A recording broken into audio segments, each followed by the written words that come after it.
नमस्कार दोस्तों, स्वागत है आप सभी का आपके अपने YouTube channel GK search engine पर।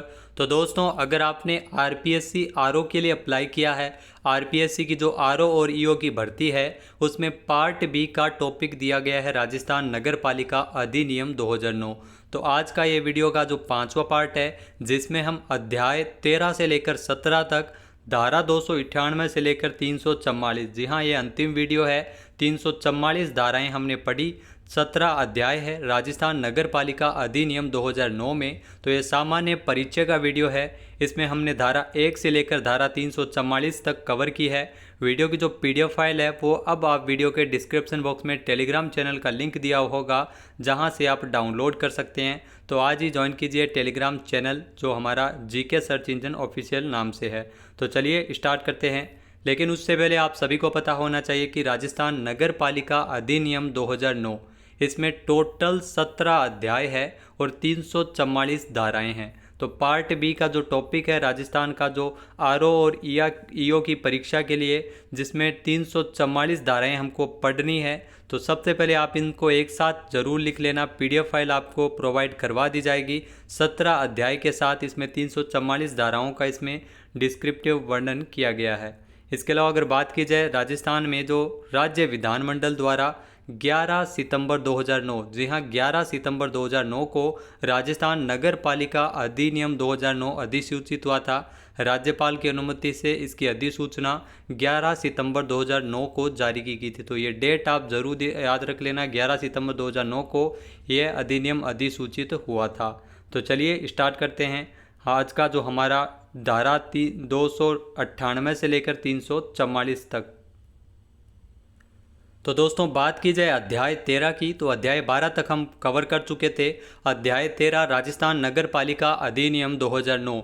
अध्याय 13 है अभियोजनवाद और इनसे संबंधित। आइए देखते हैं अध्याय 13 में धारा 298 के अंतर्गत क्या प्रावधान है। तो अध्याय 13 के अंतर्गत धारा 298, जिसमें नगर पालिका अभियोजित कर सकेगी। जी हाँ, धारा 299 जिसमें अपराधों के अभियोजन के संबंध में नगर पालिका की शक्तियों का वर्णन किया गया है। धारा 300 के अंदर नगर पालिका की संपत्ति के नुकसान की पूर्ति कैसे की जाए। अगर नगर पालिका की संपत्ति का कोई नुकसान होता है तो उसकी भरपाई कैसे की जाए, उसकी पूर्ति कैसे की जाए, उसके संबंध में इसमें वर्णन दिया गया है। इसके अलावा धारा 301 के अंदर कतिपय अपराधों का संज्ञेय और जमानतीय होने के संबंध में प्रावधान है। धारा 302 जिसमें प्रक्रिया त्रुटि युक्त होते हुए भी करस्तम विधि पूर्ण होगा, तो इसके संबंध में वर्णन किया गया है। धारा 303 वाद द्वारा अनुकल्पी प्रक्रिया के संबंध में महत्वपूर्ण प्रावधान दिए गए हैं। जबकि धारा 304 के अंदर नगर पालिका या उसके अधिकारियों के विरुद्ध वाद के संबंध में महत्वपूर्ण प्रावधान इसमें दर्ज है। इसके अलावा धारा 305 में कतिपय मामलों में सिविल न्यायालय द्वारा अस्थायी निषेधाज्ञा का मंजूर नहीं किए जाने के संबंध में प्रावधान है। जबकि धारा 306 में समझौता करने की जो नगरपालिका की शक्तियों के बारे में वर्णन किया गया है। धारा 307 जिसमें नगरपालिक अभिलेखों को साबित करने की रीति किस प्रकार से होती है उसके बारे में बताया गया है। जबकि धारा 308 के अंदर दस्तावेज प्रस्तुत करने के लिए नगरपालिका के कर्मचारियों को समन करने पर निर्बंधन के संबंध में महत्वपूर्ण प्रावधान किए गए हैं। अब बात की जाए अध्याय 14 की, तो अध्याय 14 नियंत्रण से संबंधित यहाँ पर प्रावधान दर्ज है अध्याय 14 के अंदर, जिसमें अध्याय 14 में धारा 309 जिसमें निदेशक, उप निदेशक और सहायक निदेशक की नियुक्तियों और शक्तियों के संबंध में इसमें वर्णन किया गया है। इसके अलावा धारा 310 में निरीक्षण तथा पर्यवेक्षण की शक्तियों के बारे में प्रावधान है। जबकि धारा 311 जिसमें नगरपालिका के कार्यकाल का निरीक्षण करने की जो शक्ति है नगरपालिका की, उसके बारे में वर्णन किया गया है। धारा 312 जिसमें नगरपालिका के आदेश आदि के निष्पादन को निलंबित करने की शक्तियों का वर्णन किया गया है। जबकि धारा 313 के अंतर्गत आपात की स्थिति में असाधारण शक्तियां, जी हाँ आपातकालीन स्थिति में नगरपालिका की असाधारण शक्तियों का इसमें वर्णन किया गया है। धारा 314 आपात समय में नगरपालिका द्वारा कर्मचारियों के लिए सरकार की अध्यपेक्षा का अनुपालन के संबंध में प्रावधान है। जबकि धारा 315 के अंदर सार्वजनिक संकर्मों के निष्पादन के लिए अभिकरण के संबंध में महत्वपूर्ण प्रावधान किए गए हैं। धारा 316 में राज्य सरकार द्वारा निष्पादित संकर्मों के संबंध में विशेष उपबंधों का वर्णन है। धारा 317 के अंतर्गत नगर पालिक मामलों की राज्य सरकार द्वारा जांच किस प्रकार से की जाती है उसके बारे में बताया गया है। धारा 318 जिसमें कर्मचारी वर्ग के नियोजन में अपव्यय को रोकने की जो सरकार की शक्तियों का वर्णन है, जबकि धारा 319 के अंतर्गत नगरपालिका द्वारा कर्तव्य के अनुपालन में व्यतिक्रम करने पर अनुपालना की व्यवस्था करने की जो सरकार की शक्तियों का इसमें प्रावधान किया गया है। धारा 320 जिसमें नगरपालिका की स्थापना होने तक उसकी शक्तियों का प्रयोग है वो कौन करेगा, कैसे होगा, उसके बारे में बताया गया है। जबकि धारा 321 के अंदर उस व्यक्ति को जिसकी अभिरक्षा में नगरपालिका निधि है सरकारी देयों का संदाय करने का निर्देश देने की सरकार की शक्तियों के बारे में प्रावधान है। धारा 322 के अंदर क्षमता न होने या 2/3 जी हाँ क्षमता नहीं होने या 2/3 से कम निर्वाचित सदस्य होने की दशा में नगरपालिका को विघटित करने की जो सरकार की शक्तियों का वर्णन है, यानी नगरपालिका का विघटन है वो 322 के अंतर्गत इसमें वर्णन किया गया है। धारा 323 के अंदर नगरपालिका तथा एक या एक से अधिक स्थानीय प्राधिकारियों के बीच विवाद होने की दशा में क्या निर्देश दिए गए हैं उसका वर्णन है।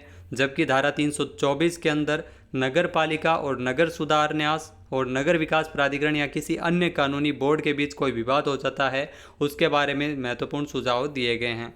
धारा 325 जिसके अंदर सरकार की नगरपालिकाओं की जो उप विधियों तथा नियमों को रद्द या उपांतरित करने की जो सरकार की शक्तियों का वर्णन है। जबकि धारा 326 के अंदर सरकार द्वारा शक्तियों का प्रत्यायोजन के संबंध में महत्वपूर्ण प्रावधान किए गए हैं। धारा 327 जिसमें अभिलेख मंगवाने की जो शक्ति है उसका वर्णन किया गया है। इसके बाद अगर बात की जाए अध्याय 15 की, तो अध्याय 15 कर्मचारी वन, जहाँ कर्मचारियों से संबंधित इसमें महत्वपूर्ण प्रावधान किए गए हैं। आइए देखते हैं। धारा 328 राजस्थान नगरपालिक सेवा का सर्जन, जी हाँ राजस्थान नगरपालिक सेवा का सर्जन, जो कर्मचारियों के सर्जन को लेकर इसमें प्रावधान किए गए हैं। जबकि धारा 329 के अंतर्गत नगर पालिकाओं के वर्गीकरण को लेकर महत्वपूर्ण प्रावधान है। धारा 330 सेवा के पदों पर भर्ती नगरपालिका द्वारा किस प्रकार से करवाई जाती है उसके बारे में बताया गया है। जबकि धारा 331 के अंदर आयोग से जो परामर्श है, जो भी परीक्षा आयोग करवाता है उससे परामर्श से संबंधित महत्वपूर्ण प्रावधान किए गए हैं। धारा 332 के अंदर राजस्थान नगरपालिका प्रशासनिक सेवा, जी हाँ राजस्थान नगरपालिका प्रशासनिक सेवा के बारे में वर्णन है। जबकि धारा 333 के अंदर राजस्थान नगरपालिक तकनीकी सेवा के बारे में दिया गया है। इसके अलावा धारा 334 जिसमें कर्मचारी वृंद की संख्या का अवधारण के संबंध में प्रावधान है। जबकि धारा 335 के अंदर अधीनस्थ और लिपिक वर्गीय स्थापन और अन्य कर्मचारी गण के संबंध में महत्वपूर्ण प्रावधान किए गए हैं। धारा 336 इसमें एक नगर पालिका के दूसरी नगर पालिका में स्थानांतरण से संबंधित महत्वपूर्ण प्रावधान इसमें किए गए हैं। इसके बाद अगर बात की जाए दोस्तों अध्याय 16 की, तो अध्याय 16 जिसमें नियम विनियम और उपविधियों के बारे में बताया गया है। आइए देखते हैं अध्याय 16 में क्या धाराएं हैं। तो अध्याय 16 जिसमें धारा 337 जिसमें राज्य सरकार की नियम बनाने तथा आदेश पारित करने की जो शक्तियां हैं उसके बारे में बताया गया है। धारा 338 के अंदर राज्य सरकार की विनियम बनाने की शक्तियों का वर्णन है। जबकि धारा 339 के अंदर नगर पालिका के नियम बनाने की शक्ति, जी हाँ राज्य सरकार के विनियम बनाने की शक्ति धारा 338 के अंदर है। जबकि नगर पालिका के नियम बनाने की शक्तियों का वर्णन धारा 339 के अंदर दर्ज है। धारा 340 जिसमें नगर पालिका की उपविधियाँ बनाने की शक्तियों का वर्णन किया गया है। इसके अलावा दोस्तों धारा 341 जिसमें नियमों और उपविधियों का मुद्रित और विक्रय किए जाने के बारे में वर्णन किया गया है। इसके बाद जो अंतिम अध्याय है 17 अध्याय, जी हाँ 17वां अध्याय, 18 अध्याय होते हैं गीता में, यहाँ पर 17 अध्याय हम आपको पढ़ा रहे हैं। तो 17वां अध्याय जो प्रकीर्ण से संबंधित है, जी हाँ राजस्थान नगर पालिका अधिनियम का अंतिम अध्याय और 17वां अध्याय जो प्रकीर्ण से संबंधित है, जिसमें धारा 342 के अंतर्गत कंपनियों द्वारा अपराध किए जाने के संबंध में क्या दंड के प्रावधान है इसके बारे में नगर पालिका में बताया गया है इस अधिनियम में। इसके अलावा धारा 343 के अंतर्गत कठिनाइयों के निराकरण की जो शक्ति है नगर पालिका की उसके बारे में बताया गया है। धारा 344 निरसन और व्यावृत्तियों का वर्णन है। तो दोस्तों ये थे महत्वपूर्ण जो 17 अध्याय की 344 धाराएं जो राजस्थान नगर पालिका अधिनियम 2009 के तहत ये धाराएं हैं वीडियो आपको कैसा लगा हमें कमेंट बॉक्स में ज़रूर बताइएगा। टोटल इसके 5 वीडियो है, 5 वीडियो में हमने 344 धाराएं हैं वो कवर की है। इस वीडियो की जो PDF फाइल है वो आप वीडियो के डिस्क्रिप्शन बॉक्स से डाउनलोड कर सकते हैं, जहां पर आपको टेलीग्राम चैनल का लिंक दिया होगा, GK सर्च इंजन ऑफिशियल। इसके अलावा इसमें कुछ महत्वपूर्ण अनुसूचियां भी है, उनको हम एक एक करके कवर करेंगे, वो भी डिटेल के साथ। इसके बाद हम जो प्रत्येक धाराएं हैं उसके बारे में डिटेल से हम कवर करेंगे। एग्ज़ाम में अभी बहुत टाइम है, अगले साल होगा एग्ज़ाम 2023 में, तब तक हम इसके लिए अच्छी तरह से हम नोट्स बनाकर और पूरा इसका अध्ययन करके आपके लिए ज़बरदस्त वीडियो लेके आएंगे। तब तक के लिए जुड़े रहिएगा GK सर्च इंजन चैनल के साथ। इसके लिए आप 344 धाराएं हैं उनको धीरे धीरे आप याद करने का प्रयास कीजिएगा, ताकि जब भी हम इसको कवर करें तो आपको अच्छी तरह से याद हो सके। जय हिंद, जय भारत, जय राजस्थान।